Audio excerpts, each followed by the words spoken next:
Mafia के पूरे network का पता सीबीआई ने लगा लिया है। हजारीबाग में मुखिया गिरोह ने कैसे पेपर लीक किया और इसकी जांच में बड़ा ब्रेक थ्रू भी मिला है। अब कभी भी संजीव मुखिया की गिरफ्तारी हो सकती है। गिरफ्तारी संजीव माफिया की हो चुकी है और जो संजीव मुखिया इस पूरे मामले का मास्टरमाइंड माना जा रहा है, उसकी तलाश लगातार जारी है। कई राज्यों में छापेमार कार्रवाई हो रही है। पेपर माफिया की कमर तोड़ने के लिए सरकार कड़े कानून बना चुकी है। नीट पेपर लीक का एक एक डिटेल इस रिपोर्ट के जरिए समझिए। नीट पेपर लीक पर चौंकाने वाला खुलासा। संजीव मुखिया तक कैसे पहुंची नीट पेपर की पीडीएफ फाइल? 1.5 किलोमीटर की दूरी तय करने में 2 घंटे क्यों लगे? सीबीआई की जांच में अब तक का सबसे बड़ा खुलासा हुआ है।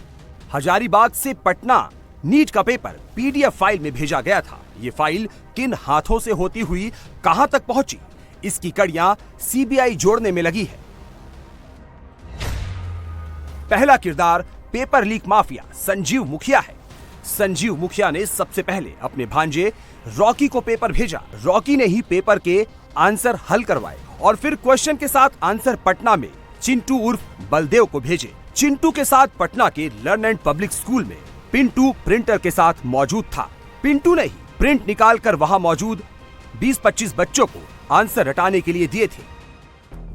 चिंटू उर्फ बलदेव देवघर में 5 साथियों के साथ गिरफ्तार हो चुका है, लेकिन पेपर लीक का माफिया नंबर 1 संजीव मुखिया अब तक हाथ नहीं आया है।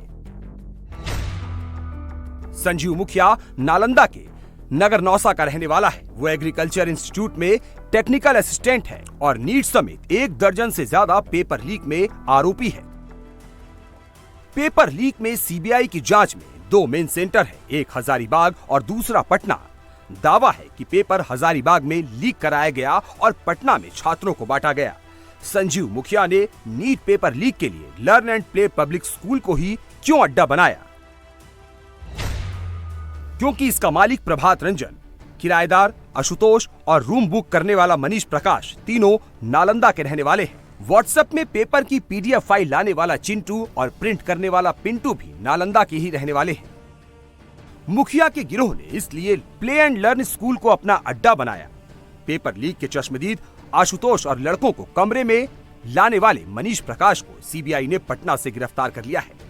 आशुतोष ने इंडिया टीवी के कैमरे पर कबूल किया था कि उसने पेपर देखा है।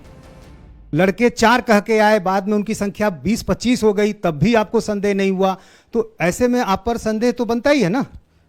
सुबह में तो संदेह हो गया था, हम बोले भी उसको कि तुम निकलो निकलो निकलो, लेकिन क्या संदेह हुआ? क्या किस बात को देखकर संदेह? उसी तरह के जो बच्चे लोग बात कर रहा था उसी तरह से। क्या बात कर रहे थे? हमसे ही एक बच्चा बोले कि हमको पेपर कब मिला। हमके पेपर किस चीज़ का पेपर? तो कि हमको तो यहाँ सिर्फ आपको रखने के लिए रात को रुकने के लिए दिया गया था। ये सब तो हमको जानकारी नहीं है, हमको कुछ पता नहीं इसके मामले में। फिर मनीष से पूछा तब कि आधा घंटा में चल जाएगा, आधा घंटा में चल जाएगा। नहीं 10 बजे संदेह हुआ तब ना बोल रहे थे कि तब तुम लोग निकलो निकलो, तुम हमको फंसा देगा तब कि आधा घंटा में चल जाएगा, आधा घंटा में। फंसने का डर किस बात का? वही जो जिस चीज़ के लिए आप आए हैं उसी के लिए, उसी डर से तो हम फंस डर। यानी क्वेश्चन देखा आपने ना? देखे 10 बजे के बाद हम देखे। परीक्षा 2 बजे से थी, 10 बजे के बाद आपने देख लिया प्रश्न पत्र था उनके पास? हाँ देखे थे, समय देखे थे। तो यानी ये वो चश्मदीद है जिसने प्रश्न पत्र देखा है। सबसे बड़ा चश्मदीद आप कह सकते हैं जिसने प्रश्न पत्र 10 बजे देख लिया था। परीक्षा 2 बजे से थी, प्रश्न पत्र आपने देखा। मैं दूसरी बार पूछ रहा हूं, 10:30-11 के बीच में हमने लोग के हाथ में पेपर देखा है। मनीषे के हाथ में पेपर में देखा। लर्न एंड प्ले स्कूल से बिहार ईओयू कैसे हजारीबाग पहुंची?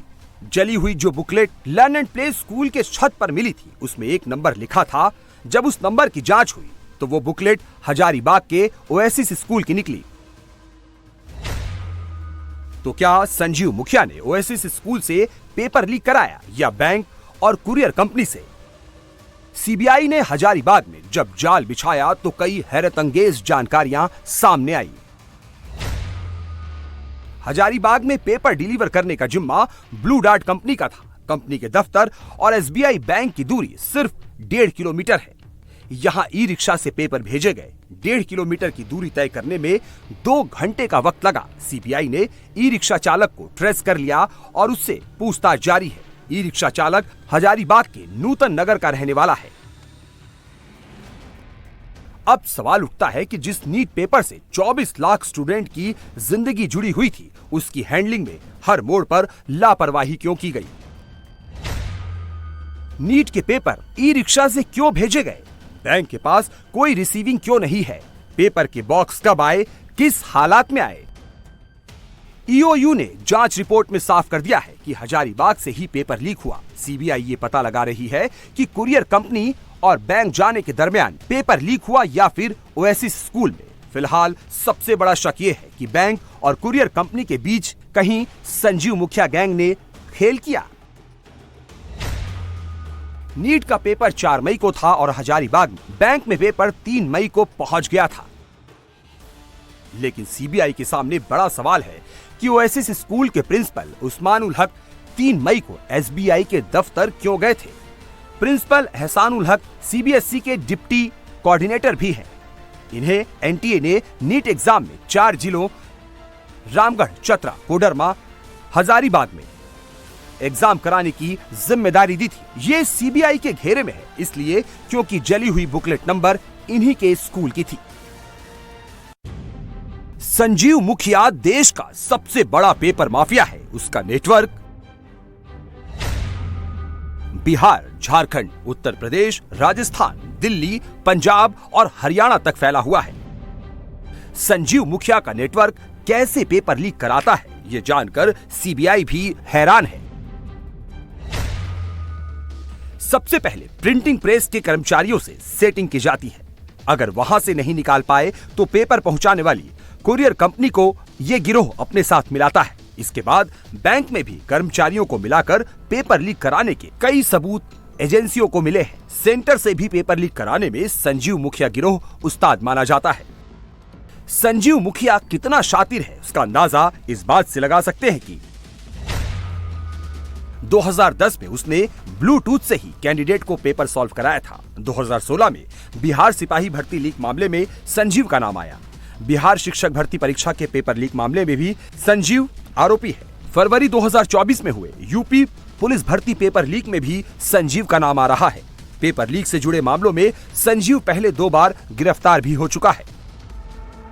संजीव मुखिया के गिरोह में काम कर चुके पेपर माफिया रवि अत्री ने पूछताछ में बड़ा खुलासा किया है। देश में कहीं भी पेपर बॉक्स तोड़ने के लिए संजीव गैंग के लोग बुलाए जाते हैं। दरअसल प्रतियोगी परीक्षाओं के पेपर बॉक्स में स्पेशल लॉक लगे होते हैं जो परीक्षा के दिन सेंटर पर ही खुलते हैं। लेकिन मुखिया की गैंग में ऐसे एक्सपर्ट हैं जो किसी भी तरह के लॉक और बॉक्स को खोल देते हैं। संजीव मुखिया गैंग का मेंबर शुभम मंडल बॉक्स तोड़ने का एक्सपर्ट है। यूपी पेपर लीक में शुभम ने पटना से अहमदाबाद जाकर पेपर बॉक्स खोला था। संजीव मुखिया को पेपर माफिया बनाने में नालंदा के रंजीत डॉन का बड़ा हाथ माना जाता है। संजीव मुखिया सबसे पहले रंजीत डॉन के पेपर लीक गैंग से जुड़ा। रंजीत डॉन ने 2003 में कैट का पेपर लीक करवाया था। बाद में रंजीत से अलग होकर संजीव ने अपना नेटवर्क बनाया। अपने एजेंट के जरिए संजीव नालंदा से पूरे रैकेट को ऑपरेट करता है। संजीव मुखिया का कनेक्शन पेपर लीक के अंतरराज्यीय गिरोह से है। यूपी कांस्टेबल भर्ती पेपर लीक का आरोपी रवि अत्री संजीव से जुड़ा है। मेरठ जेल में बंद रवि अत्री संजीव के बेटे शिव कुमार का बैचमेट रहा है। संजीव मुखिया 4 मई तक ड्यूटी पर था। 5 मई को संजीव मुखिया बिना बताए ड्यूटी से गायब हो गया। 14 मई तक संजीव की कोई खबर नहीं थी, जिसके बाद कॉलेज प्रबंधन ने शो कॉज नोटिस जारी किया। 18 मई को संजीव ने नोटिस का जवाब दिया। चिट्ठी में संजीव ने अस्पताल में भर्ती होने की बात कही। चिट्ठी में 5 जून तक यानी 31 दिनों की छुट्टी की मांग की। 20 जून को कॉलेज प्रबंधन ने फिर लेटर भेजा, जिसका जवाब नहीं आया। वो 1.5 महीने से कार्यालय से अनुपस्थित हैं और उनको जब वो कार्यालय से अनुपस्थित बिना सूचना के रहे तो हम लोगों ने उनसे पत्राचार किया। बिना सूचना के आप कार्यालय से अनुपस्थित हैं, अपना स्पष्टीकरण दीजिए। तो वो एक एप्लीकेशन भिजवाए कि मेरा तबीयत बहुत ख़राब हो गया है, हम चिकित्सारत हैं और मुझे 1 महीने का छुट्टी दिया जाए। कॉलेज के संज्ञान में नहीं था कि वो इस तरह के गतिविधि में संलग्न हैं ये पहला बार है जो कि हम लोग टीवी पर न्यूज़ वगैरह देख रहे हैं, तो पता चल रहा है कि उनका तार इनसे जुड़ा हुआ था, लेकिन इसके पहले हम लोग को इसका कोई आभास भी नहीं था। शातिर संजीव ने पूरी स्क्रिप्ट पहले से तैयार कर रखी थी। सबसे पहले फुल प्लान के तहत संजीव ड्यूटी से गायब हुआ और फिर पुलिस के शिकंजे से बचने के लिए 5 जून को एडीजी कोर्ट में अग्रिम जमानत की याचिका लगाई। कोर्ट को केस डायरी मिलने तक नो कर्सिव ऑर्डर हासिल कर लिया। नो कर्सिव ऑर्डर का मतलब बलपूर्वक उसे गिरफ्तार नहीं किया जा सकता। मतलब नीट पेपर लीक के मुखिया ने पेपर लीक से पहले और उसके बाद की पूरी तैयारी कर ली थी। कहा जाता है कि जब भी कभी देश में किसी परीक्षा का पेपर लीक होता है तो पुलिस नगर नौसा के बुधई खार गांव जरूर पहुंचती है, जो कि संजीव मुखिया का गांव है। संजीव के बारे में जानने के लिए इंडिया टीवी की टीम भी उसके गांव पहुंची और उसके माता पिता से बात की। यहाँ तो आते हैं, एक फरार जो आदमी होता है, किसी को कोई पता नहीं देता है, कोई मोबाइल रखता नहीं। क्या करेंगे वो? कानून से मदद लेंगे? क्या कहाँ गुहार लगाएंगे? वो तो कानून का ही मदद न ले पाएंगे, और तो कोई रास्ता विकल्प उनके पास है नहीं। राजनीति प्रभाव उनका विशेष अभी है नहीं। ऐसे तो उनकी पार्टी लोजपा जो पार्टी है फर्दर एनडीए में है, लेकिन अभी तक वो आला कमान के यहाँ नहीं पहुंच पाए हैं। ये अब हम जाएंगे तो प्रयास करेंगे कि लोजपा के आला कमान से के पास ही बात करेंगे। शिक्षक परीक्षा में भी उनका नाम आया था।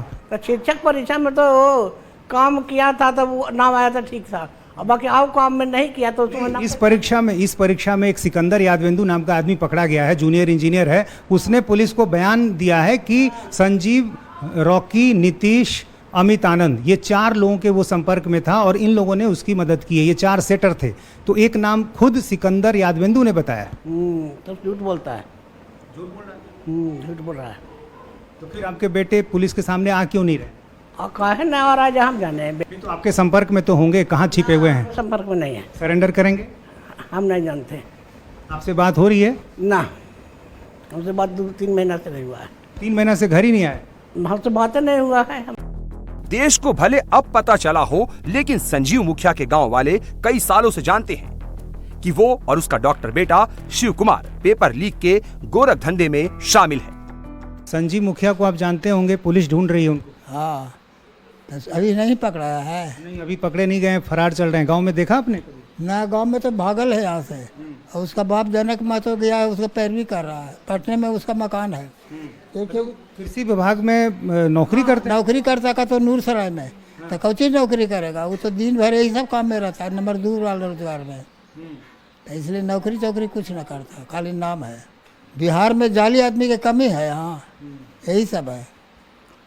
इसलिए अपन परिवार को कईयों को मैंने इसी तरह से दूसरे को बैठा कर नौकरी लगाता है। जैसे किसको? जैसे बेटे को, फिर ओकर भागनी के बेटी को डॉक्टर बना दिया।